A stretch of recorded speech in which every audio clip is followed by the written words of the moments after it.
Olá, videoaula 4 de flexibilidade.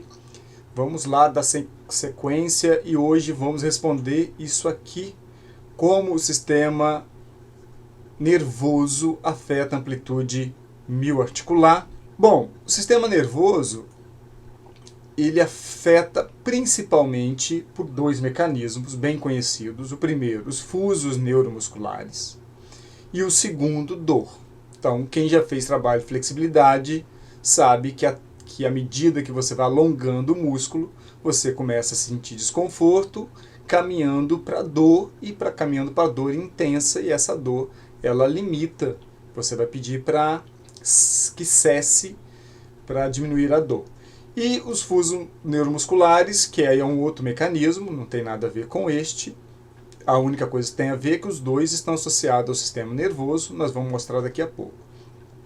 Os órgãos tendinosos de Golgi, há bastante dúvida se contribuem de fato, ou se pelo menos teria alguma importância em vivo. E os mecanorreceptores articulares, que são de 4 tipos, se sabe muito pouco sobre essa função relacionada à flexibilidade. Sabe-se bastante sobre ele sobre outros aspectos. Alguns deles são importantes como sistema no sentido proprioceptivo, mas não se sabe exatamente para a flexibilidade se teria importância, pelo menos até o momento, até onde eu tenho acompanhado, pouca coisa se sabia disso.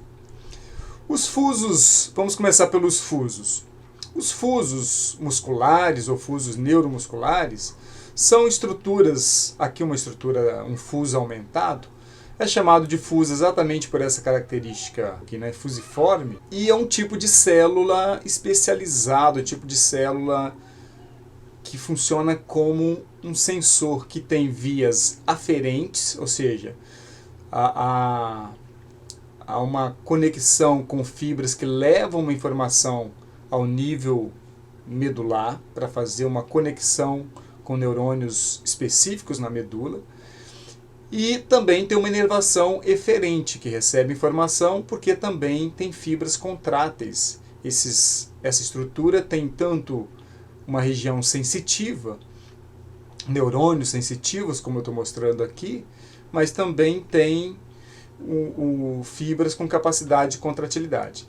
Esses fusos ficam mais nessa região ventral, né, no ventre muscular, e eles estão distribuídos naquilo que se chama de cluster, né, em vários, como se fosse várias ilhas com vários fusos desses.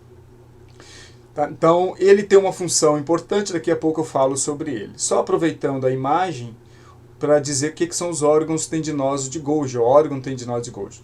Também é um tipo de célula especializada, célula associada a fibras, a neurônios, né? A neurônio, como a gente vê aqui, a neurônio aferente, que vai levar uma informação. A diferença é que os órgãos tendinosos de Golgi, eles ficam no tendão, ou nesta conexão final entre músculo e tendão, e ele vai ter sua função ali. A função principal, quer dizer, principal não, os fusos musculares têm algumas funções. Uma delas é proprioceptiva, uma função importante, mas a outra é de identificar um estiramento do músculo. Então, quando o músculo é estirado, essa região sensível vai perceber tanto a magnitude desse estiramento. Então, quanto mais estirar, maior vai ser a taxa de disparo por esses neurônios, maior vai ser a taxa de disparo caminhando para a medula. E um outro fator que também aumenta a taxa de disparo é a velocidade com que você faz o estiramento. Se o estiramento é mais rápido, a taxa de disparo também é mais rápida. Então, um artigo muito legal sobre este assunto, aliás, ele não é só sobre... esse artigo ele fala sobre isso aqui, ó, propriocepção. É um artigo que vale muito a pena ler, muito interessante. Ele é bem grande, precisa dedicar um bom tempo para dar uma lida nele. Depois ali na frente eu vou colocar ele maior, para ficar mais fácil de vocês acessarem. Mas vale bastante a pena esse artigo. E lá, quem tiver interesse de saber mais sobre os fusos neuromusculares, que no inglês chamam de spindle. Caso você tenha interesse de buscar literatura sobre o assunto, você vai ter que digitar isso. E ele explica muito bem que esses fusos têm uma região capsular, como ele está mostrando aqui. E aí tem uma região tem estruturas intracapsulares e externas a essa cápsula. E tem neurônios específicos relacionados à sensibilidade, outros motores, neurônios gama. Enfim, é um assunto bem longo, assim. Quem tiver interesse é bom pegar o artigo para quem quiser saber em mais detalhes como isso funciona, mas basicamente, de forma resumida, tem estrutura neuronal para perceber o estiramento e mandar essa informação para fazer um reflexo como todo reflexo medular vai no nível da coluna apenas. Mas também tem fibra com capacidade de contrair. Então ele recebe uma informação do estiramento, virá uma informação de lá para cá, fazendo com que essas fibras contraiam. Vocês vão entender mais à frente um pouco melhor qual é o funcionamento disso. Um exemplo muito citado e talvez o mais fácil de entender é o reflexo patelar. Ele é um excelente exemplo da participação dos fusos neuromusculares. Então, eu lembro antigamente, em vídeo, em filmes, mostrava muito esse reflexo, né? Chegava no hospital, todo hospital fazia independente do que era, fazia um teste desse martelo aqui. Então você dá uma martelada na região, não precisa ser um martelo, pode ser com a própria mão, mas nesse tendão patelar. Então, quando eu dou eu faço uma força com o martelo, com a mão nessa região, nesse tendão patelar, o que vai acontecer é um estiramento desse músculo. Quando esse músculo é estirado, os fusos vão perceber o estiramento, mandam uma informação muito rápida ao nível da medula, e aliás o fato de ser ao nível medular exatamente para que seja rápido, né, do ponto de vista evolucionário isso faz sentido. Então vem no nível medular e essa informação vai voltar solicitando que esse músculo contraia, porque a interpretação do fuso é de que está havendo um risco, ou seja, o músculo está sendo estirado de uma forma rápida, então ele está interpretando que é um risco do músculo ser estirado de forma perigosa, e ele vai pedir para contrair exatamente para impedir ou diminuir esse risco. Mais ou menos assim. Então, quando você deu a martelada, e aliás o que a gente percebe é a perna indo para frente. Então, o que aconteceu foi, com o toque no tendão patelar, houve o estiramento, mandou-se uma informação ao nível da medula, volta uma informação mandando essa musculatura contrair e por isso que a perna se projeta para frente. Então essa contração que a gente vê é reflexo dos fusos neuromusculares. Então,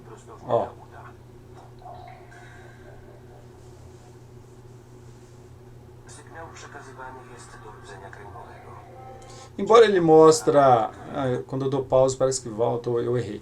Embora ele mostre o sinal sendo aqui, mas aparentemente, fisiologicamente falando, os fusos estão localizados mais na região ventral.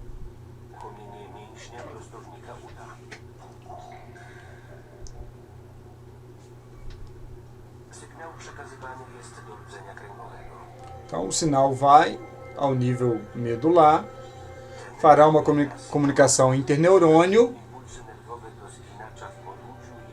e volta essa informação à via de cima, mandando a musculatura contrair, e a via de baixo, aparentemente, o que se acredita e se sugere, causando um relaxamento, exatamente para essa contração aqui em cima ser mais efetiva. Essa informação aqui em cima é bem conhecida, de baixo você sempre acha alguma divergência na literatura se isso de fato acontece ou não. Então este reflexo é um reflexo que mostra a participação dos fusos neuromusculares, também chamado de reflexo miotático, porque é um reflexo do próprio músculo, ou reflexo de alongamento. E eu estou contando tudo isso exatamente para mostrar como que o sistema nervoso ele é importante para impedir ou para causar restrição nesse alongamento. Porque quando você vai alongar o músculo, este reflexo, essa participação dos fusos será maior. Mesmo em posição de repouso, como eu estou agora e suponho que você também esteja, mesmo nessa posição, os fusos estão trabalhando. Eles têm uma taxa de disparo específica para quando o músculo está em repouso. Mas essa taxa é importante porque os fusos também são importantes para a propriocepção, para essa interpretação da posição do corpo no espaço. Mas quando você alonga o músculo, imagina que a gente vai fazer um trabalho de flexibilidade, à medida que você vai alongando, a taxa de disparo vai aumentar e a informação que vai vir da região medular para cá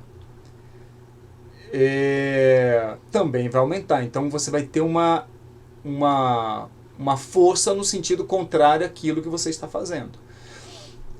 Mas esse é um mecanismo fisiológico para te proteger. Um exemplo que eu dou muito em aula é de quando você vai viajar, por exemplo, no ônibus ou trem, e às vezes você está mal acomodado na cadeira e você começa a cochilar.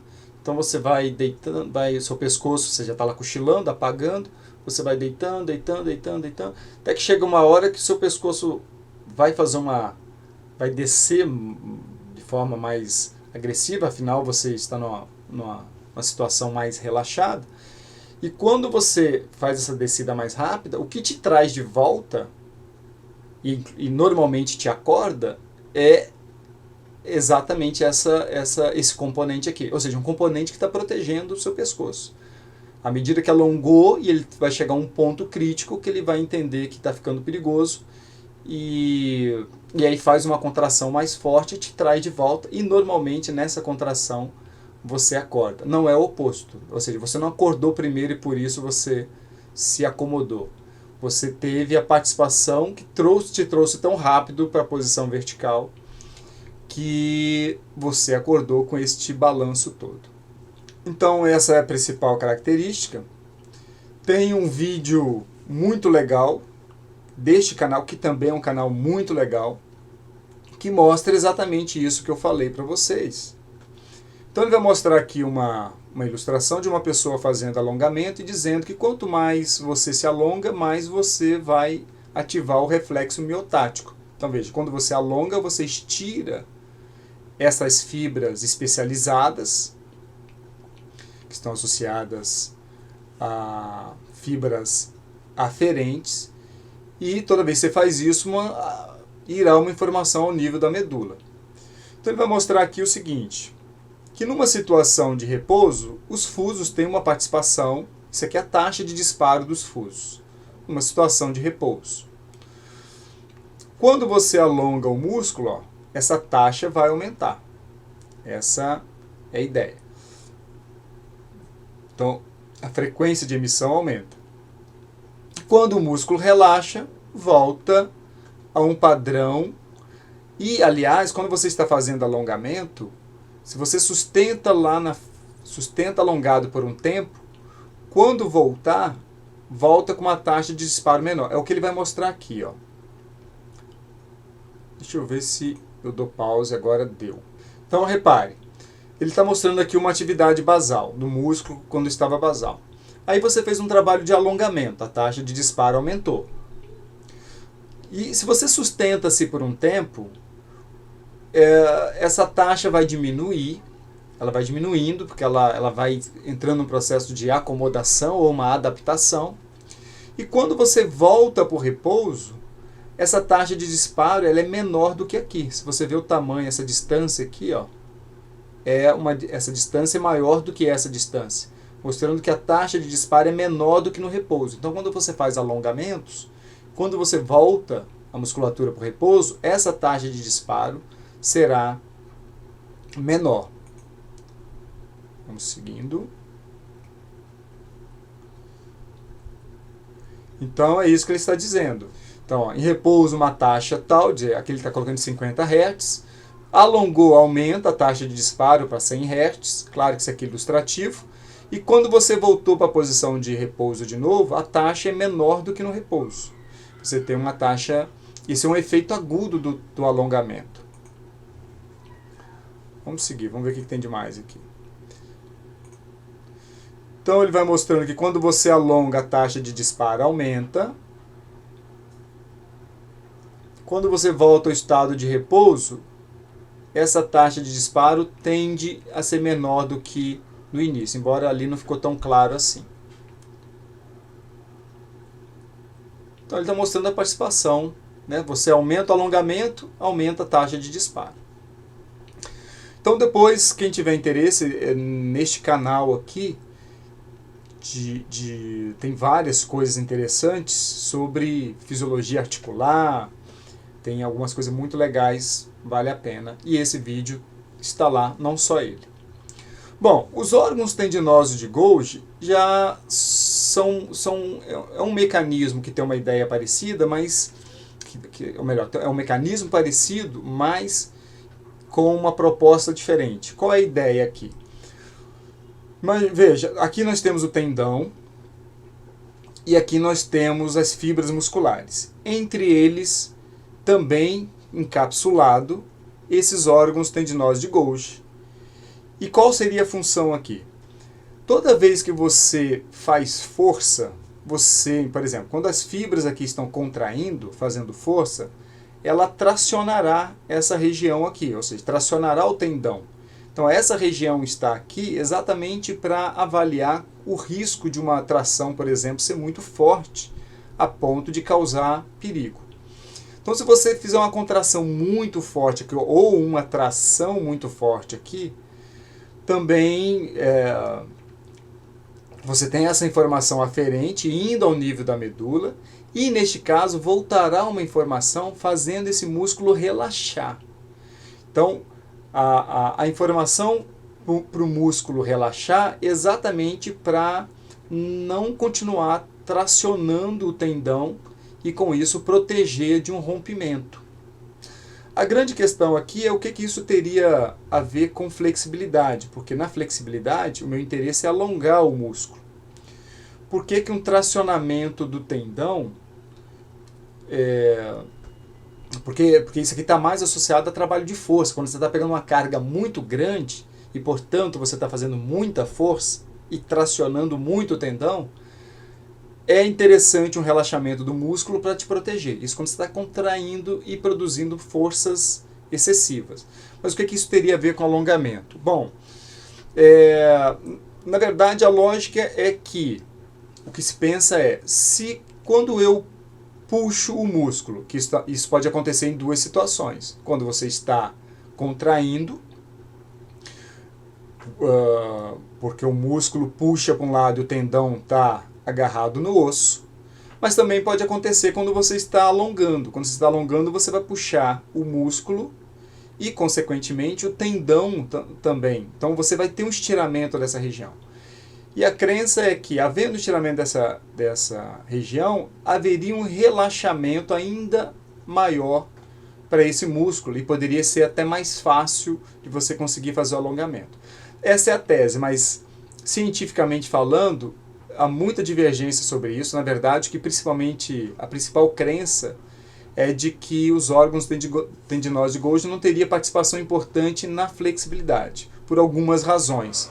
Uma, que para ele ser acionado precisa de uma força muito grande, e aparentemente o outro detalhe é que a ação dele é relativamente rápida, não se sustenta por muito tempo. E como a gente faz trabalho de flexibilidade sustentando por vários segundos, então hoje a principal crença é de que ele não teria um papel importante. E aqui está aquele artigo que eu falei, que foi da onde eu peguei a mesma figura.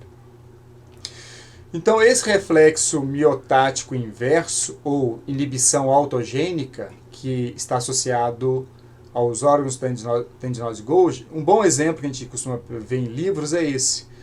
Você está fazendo, imagina, você está produzindo uma força, aí vou colocando uma plaquinha, outra plaquinha, até que em tese vai chegar uma hora que vai ficar você está fazendo tanta força, está puxando tanto tendão, que você teria um relaxamento do músculo a ponto de você soltar os pesos.